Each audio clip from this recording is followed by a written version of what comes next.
Welcome back guys. तो इस video में हम देखेंगे और मैं दिखाऊंगा कि किस तरह हम सेल्सियस से फ़ारेनहाइट को चेंज कर सकते हैं और फ़ारेनहाइट से सेल्सियस को चेंज कर सकते हैं। अच्छा, हम VS कोड में जाते हैं, यहाँ पर एक फ़ाइल बना लेंगे सेल्सियस और फ़ारेनहाइट कन्वर्जन और फिर C++ का एक्सटेंशन, और फिर पहले हम प्री प्रोसेसर डायरेक्टिव को इंपोर्ट कर लें और फिर हमारे पास आ जाएगा यूजिंग नेम स्पेस std, और फिर हमारे पास आ जाएगा इंट मेन जहाँ से प्रोग्राम स्टार्ट होता है। अच्छा, यहाँ पर पहले हम करेंगे सेल्सियस टू फ़ारेनहाइट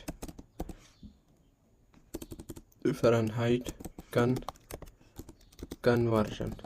अच्छा, यहाँ पर हम एक वेरिएबल लेंगे सेल्सियस को और दूसरा लेंगे हम फ़ारेनहाइट को लेंगे। अच्छा, हम पिछले वीडियोस में मैंने ये अलग अलग डिफ़ाइन किए थे, लेकिन इसके लिए मैंने एक वीडियो बनाई थी कि हम वेरिएबल को मल्टीपल वे से इनिशियलाइज़ या डिक्लेयर कर सकते हो। इस तरह से भी हम कर सकते हैं, क्योंकि इन दोनों का जो डेटा टाइप है वो सेम है, तो इसलिए हम इस तरह भी कर सकते हैं। अच्छा, पहले हम सेल्सियस में अगर सेल्सियस टू फ़ारेनहाइट कन्वर्जन है, तो हम पहले सेल्सियस लेंगे। Enter the Celsius. अच्छा, एंटर द सेल्सियस और फिर यूज़र एंटर करेगा सेल्सियस को, और फिर फ़ारेनहाइट का जो हमारे पास फार्मूला है वो इस तरह है कि हमारे पास जो सेल्सियस है, सेल्सियस और फिर मल्टीप्लाई बाय 9 डिवाइडेड बाय 5 और फिर प्लस 32, इस तरह हमारे पास फार्मूला है। अब जब हम इसको डिस्प्ले करेंगे द फ़ारेनहाइट ऑफ, और हमारे पास जो हमने सेल्सियस दिया उसका, और एज फिर हम फ़ारेनहाइट को डिस्प्ले कर देंगे और फिर इंडेल हो जाएगा। इंडेल मतलब इंड लाइन, जो कि लाइन को ब्रेक करता है। अच्छा, दूसरा हमारे पास है, यहाँ पर लाइन लगा दें ताकि समझ आ जाए, दोनों में डिफरेंस समझ आ जाए। अच्छा, यहाँ पर हम दूसरे के लिए करते हैं कि फ़ारेनहाइट टू सेल्सियस कन्वर्जन। अच्छा, अब हम इसको देखेंगे और फ्लोट सेल्सियस लेंगे और फ़ारेनहाइट इसमें भी लेंगे, लेकिन वेरिएबल चेंज होगा, क्योंकि अगर सेम वेरिएबल होगा तो ये हम एरर देगा, क्योंकि ये ऑलरेडी यूज़ हुआ है, इसलिए मैंने ये डिफरेंट वेरिएबल लिया। अच्छा, अब हम फ़ारेनहाइट से लेंगे कि आप फ़ारेनहाइट को एंटर करें ताकि हम उसको कन्वर्ट करें सेल्सियस में। Enter the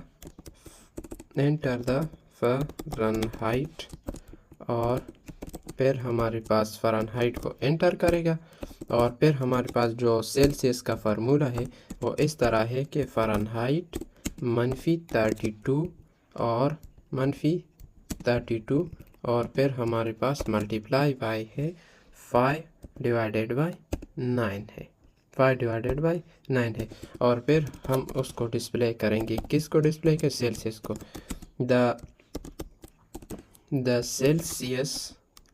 the Celsius of, हमारे पास क्या हो जाएगा, फ़ारेनहाइट और फिर एज, और फिर हमारे पास आ जाएगा सेल्सियस और फिर इंड लाइन आ जाएगा। अच्छा, अब हम इसको डिस्प्ले करेंगे कि इसका हमारे पास किस तरह आउटपुट आता है, ये किस तरह कन्वर्ट करता है, ये हम देखेंगे। अच्छा, सेम वैल्यू को हम कन्वर्ट करेंगे सेल्सियस में। फॉर एग्जांपल हमारे पास सेल्सियस में जो मिनिमम ह्यूमन टेम्परेचर है सेल्सियस में वो कितना है, 37 है। अच्छा, 37 है, तो हम उसको एंटर करते हैं 37.00 एंटर, क्योंकि फ्लोट में लिए है, डेसिमल नंबर है, तो हमारे पास हमने 37.00 एंटर किया, तो हमारे पास फ़ारेनहाइट में कितना आया, द फ़ारेनहाइट ऑफ 37 इज़ 98, तो हमारे पास 98.6 आ गया फ़ारेनहाइट में। अब हम फ़ारेनहाइट में सेम वीडियो ये डाल देंगे, 98.6 को डाल देंगे तो हमारे पास क्या आ गया, 37 आ गया। तो इस तरह हमारे पास सेल्सियस टू फ़ारेनहाइट कन्वर्जन और फ़ारेनहाइट टू सेल्सियस कन्वर्जन हो गया। तो इस वीडियो में हमने ये देखना था कि हमारे पास किस तरह कन्वर्ट होता है। तो इसके लिए सिंपल फ़ारेनहाइट में अगर चेंज करना चाहते हो तो ये फार्मूला है, और अगर सेल्सियस में चेंज करना चाहते हो तो ये हमारे पास फार्मूला है। तो इस तरह हमारे पास चेंज होता है। तो आज के लिए इतना ही। Thank you.